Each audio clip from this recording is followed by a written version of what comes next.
पेट में दुखे बापा रेडी हाँ cameraman okay yes roll camera action મને તો પેટમાં દુખે છે મારા છોકરાઓ જલ્દી અહીંયા એ બાપા તમને શું થયું રે મને તો પેટમાં દુખે છે એ બાપા તમને ક્યાં દુખે છે મને તો અહીંયા દુખે છે એ બાપા તમે તો શું ખાધું તું મેં તો ટાઢો રોટલો ખાધો તો હાલો હવે દવાખાને જે મને તો પેટમાં દુખે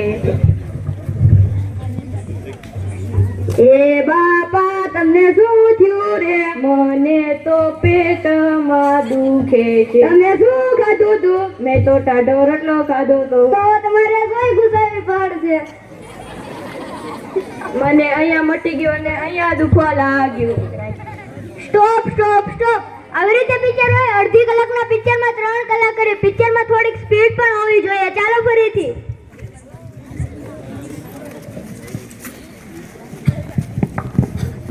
બાપા રેડી હા cameraman okay roll camera action મને તો પેટમાં દુખે છે મારા છોકરાઓ જલ્દી અહીંયા આવો એ બાપા તમને શું થયું રે મને તો પેટમાં દુખે છે એ બાપા તમને ક્યાં દુખે છે મને તો અહીંયા દુખે છે હે બાપા તમે તો શું ખાધું તું મેં તો ટાઢો રોટલો ખાધો તો ચાલો હવે દવાખાને રે મને તો પેટમાં દુખે એ બાપા તમને શું થયું રે મને તો પેટમાં દુખે છે તમે શું ખાધું તું મેં તો ટાઢો રોટલો ખાધો તો તો તમારે સોય ઘુસાવી પડશે મને અહીંયા મટી ગયો અને અહીંયા દુખવા લાગ્યું સ્ટોપ સ્ટોપ સ્ટોપ આવી રીતે પિક્ચર હોય પિક્ચરમાં થોડુંક હસવાનું પણ આવવું જોઈએ ચાલો ફરીથી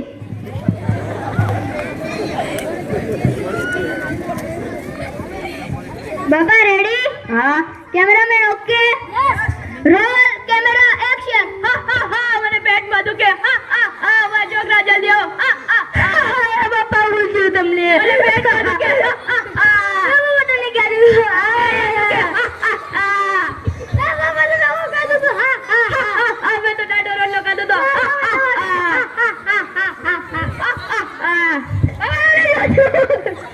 મને પેટમાં દુખે છે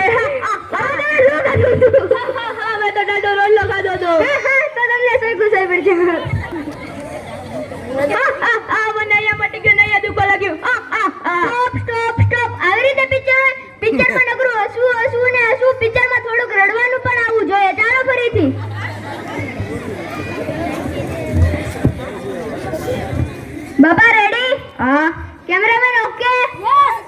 રોલ કેમેરા એક્શન. મને પેટમાં દુખે, મને પેટમાં દુખે. છોકરા જલ્દી આવો, મને પેટમાં દુખે. બાપા હું છું. મને પેટમાં દુખે. મને ક્યાં દુખે?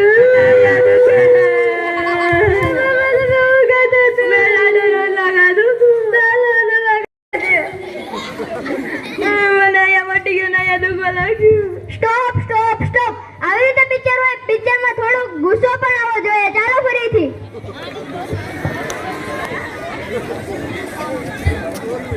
બાપા ready? Cameraman okay? Roll camera action. મને પેટમાં દુખે છે.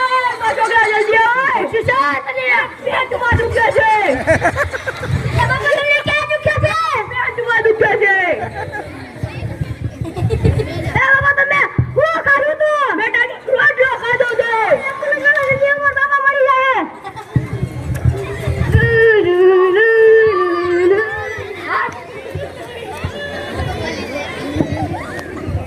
બાબા લવડે જોજી રે. મને પેટમાં દુખે છે.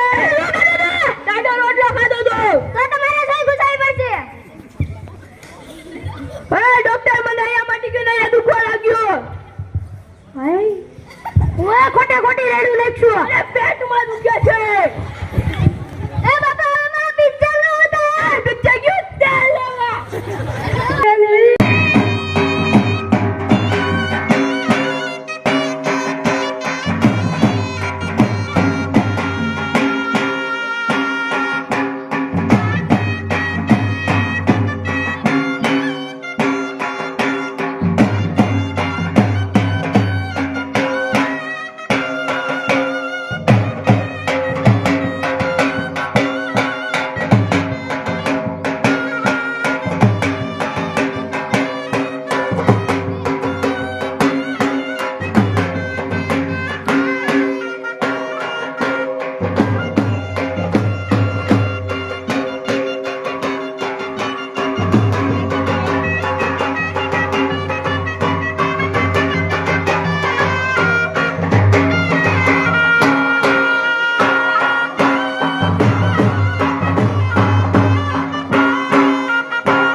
મને ખબર છે આ મીણબત્તી નથી સળગતી.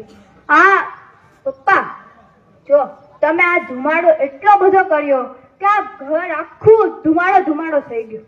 પપ્પા તમે રોજ સવારમાં ખુરશીએ બેસીને છાપું જ વાંચ્યા કરો છો. એ શું આવે છે છાપા? આટલાના મોત ને આટલાના અકસ્માત. સવાર બગડે આપણી. પપ્પા મૂકો ને છાપું. પપ્પા તમે એવોર્ડ સમારોહના સ્ટેજ જોયા છે? હવે ટીવીમાં તો મેં પણ જોયા છે. સાચે તો નહીં ને?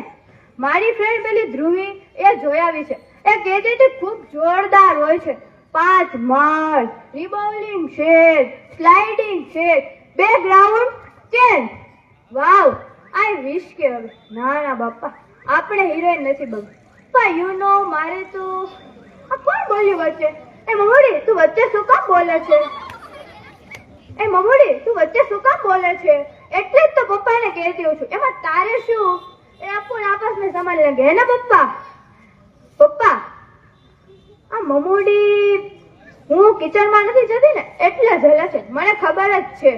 પણ નો જ જાવ ને તે દિવસે કિચનમાં ગઈ ને એવી આંગળી દાજી આપણાથી સહન ન થાય. ઓ પપ્પા હું છે ને મોટી થઈ ને ત્યારે આર્કિટેક્ટ બનીશ અને લંડન ભણવા જઈશ. ત્યારે આપણા ઘરને હું જ ડિઝાઇન કરીશ. સાલ એવા કિચન જ નહીં રાખું, સાવ માથાકૂટ જ નહીં ને. હા ભૂખ તો લાગશે પણ ટિફિન મંગાવી લઈશું. શું પપ્પા ના શું હોય જ ને. અરે મેં તો પપ્પાને 2 મહિના પહેલા કીધેલ. અરે પપ્પા તમે લંડનની ટિકિટ પણ લઈ આવ્યા? વાહ થેન્ક યુ પપ્પા લંડનની ટિકિટ માટે. મને ખબર છે લંડન જવામાં ઘણો બધો ખર્ચ થાય છે, પણ મારા શોખ પૂરા કરવા તમે પોતાના શોખને પણ ભૂલી ગયા છો. પપ્પા હું મોટી આર્કિટેક્ટ બની અને તમને લંડન જ લઈ જઈશ. અને ત્યાંનું બ્રિજ ટાવર મેં જોયું ગૂગલમાં, ખૂબ મોટું અને વિશાળ અને સુંદર છે. આપણે ત્યાં જ જશું. હો પપ્પા. મમ્મી બસ કરને. મમ્મી એટલું ખાવાનું પેકિંગ કરે છે કે જાણે મને લંડનમાં કઈ ખાવાનું જ નહીં મળવાનું હોય. મમ્મી તું ગીતાજી સાથે આપે છે? વાહ મમ્મી કેટલા વાગ્યા? અરે 10 થઈ ગયા. 5:30 તો ફ્લાઇટ છે. ચાલો સપનાની ઉડાન માટે તૈયાર થઈ જાઓ. ચાલો મમ્મી પપ્પા તમારું ધ્યાન રાખજો. મમ્મી આ એરપોર્ટ કેટલું સુંદર અને ચોખ્ખું છે. આપણે આપણા ઘરને પણ આવું ચોખ્ખું નથી જોઈ શકતું. મમ્મી એક વાત કહું, હા હું ગમે એટલી તૈયાર થાવ ને પણ આ એર હોસ્ટેસ જેટલી તો સારી ન જ લાગુ. બરાબર ને? એ મમ્મી ત્યાં જો પેલા આપણા ભૂતપૂર્વ વિજયભાઈ રૂપાણી છે. ચાલો એની પાસે સેલ્ફી લઈ આવીએ.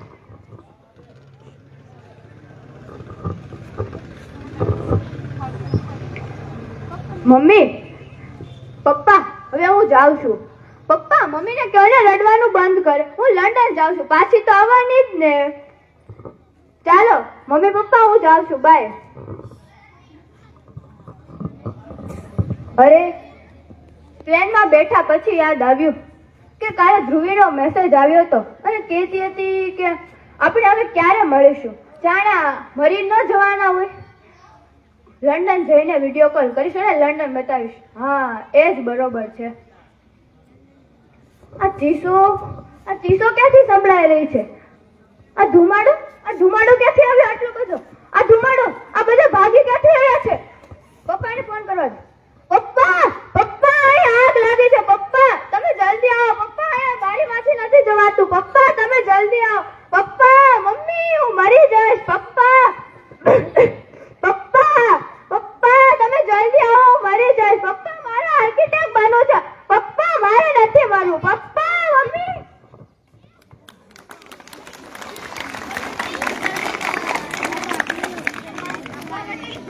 કુદરતી સંઘર્ષ મૃત્યુ. હવે તો પપ્પા છાપું વાંચવાનું બંધ કરો. હવે તો હું પણ મરી ગઈ છું. એક અખાડો બની ગયેલા જીવતા જાગતા માણસો સાથે ઉપડેલી અમદાવાદથી લંડનની ફ્લાઇટ જે મેડિકલ કોલેજની હોસ્ટેલમાં જ 250 માણસો સાથે ભડથું બની ગઈ. અસ્તુ છે. ખૂબ ખૂબ ધન્યવાદ. પ્રાર્થનામાં વિશ્વાસ, હૃદયે ઈમાન રાખું છું. વતનની શાન કાજે જાન તૈયાર રાખું છું. આમ માત્ર આંખોથી તપાસી ના કરો અર્થઘટન. દેશભક્ત છું, હૃદયમાં હિન્દુસ્તાન રાખું છું. તો કાર્યક્રમને આગળ વધારતા હું વિનંતી કરીશ ધોરણ 10ની વિદ્યાર્થીની વાગડિયા એન્જલને કે તે સ્વાતંત્રતા દિન વિશે પોતાના શબ્દો રજૂ કરે. सलाम करें उनको जिसके हिस्से में मुकाम आता है, सलाम करें उनको जिसके हिस्से में मुकाम आता है।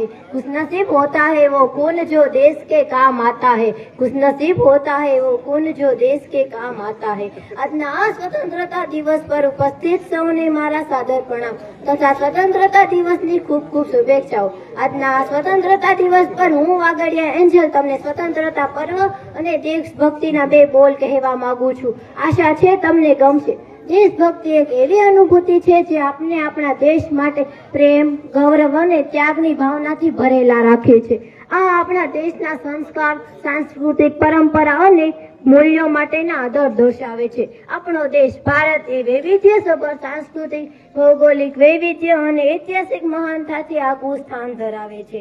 અહીં હિમાલયના ઉત્તર શિખરોથી લઈને દક્ષિણના સુંદર સમુદ્ર કાંઠા સુધી, ગંગા યમુના જેવી પવિત્ર નદીઓથી લઈને રાજસ્થાનના રણ સુધી દરેક ક્ષેત્રે અનોખી વિશેષતા છે। તેથી જ કહેવાય છે ને, જहाँ डाल डाल पर सोने की चिड़िया करती है बसेरा, वो भारत देश है मेरा, वो भारत देश है मेरा। દેશભક્તિનો અર્થ માત્ર લડવા અને મરવાની તલબ છે તે પોતાના દૈનિક જીવનમાં પણ પ્રગટ થવી જોઈએ। ડોક્ટર, વૈજ્ઞાનિક, ખેડૂત જે કોઈ પણ હોય પોતાના ક્ષેત્રમાં શ્રેષ્ઠ પ્રદાન આપે તે જ સાચી દેશભક્તિ છે। वतन से मोहब्बत की खुशबू हमेशा हमारे दिलों में बसी होती है, वतन से मोहब्बत की खुशबू हमेशा हमारे दिलों में बसी होती है। આપણે બધા જાણીએ છીએ કે આપણા સ્વતંત્રીય સંગ્રામના અનેક વીરો અને વીરાંગનાઓએ પોતાના પ્રાણોની આહુતિ આપી છે। મહાત્મા ગાંધી, સરદાર વલ્લભભાઈ પટેલ, શહીદ ભગતસિંહ જેવા મહાન મનુષ્યના ભૂતપૂર્વ યોગદાનને આપણે ક્યારેય ભૂલી શકતા નથી। આજે આપણી જવાબદારી છે કે આપણે તેમની દ્રષ્ટિ અને સપના પ્રમાણે આપણા ભારત દેશને આગળ વધારી। ભ્રષ્ટાચાર, બેરોજગારી, નિરક્ષરતા, કુપોષણ, વસ્તી વધારો, મોંઘવારી જેવા પડકારોને પાર કરવા માટે સંકલ્પિત થવું પડશે। આજે આપણે સતત પ્રશ્ન પૂછીએ છીએ કે આપણે આપણા દેશને કેટલું આપ્યું। દેશ પ્રેમનો અર્થ માત્ર શબ્દમાં ન હોઈ શકે, તે આપણા કાર્યોમાં પણ દેખાવો જોઈએ। ચાલો આપણે બધા સાથે મળીને પ્રતિજ્ઞા કરીએ કે આપણા ભારતને વિશ્વમાં શ્રેષ્ઠ રાષ્ટ્રમાં સામેલ કરવાના યોગદાનથી પાછળ નહીં રહેવાનું। આપણી શાળા, આપણું નાનકડિયા ગામ તથા આપણા ભારત દેશ માટે પ્રેમની ભાવના સતત દિલમાં જાગૃત રાખવાની અપીલ સાથે અહીં મારા વક્તવ્યને પૂર્ણ કરું છું। અસ્તુ, જય હિન્દ।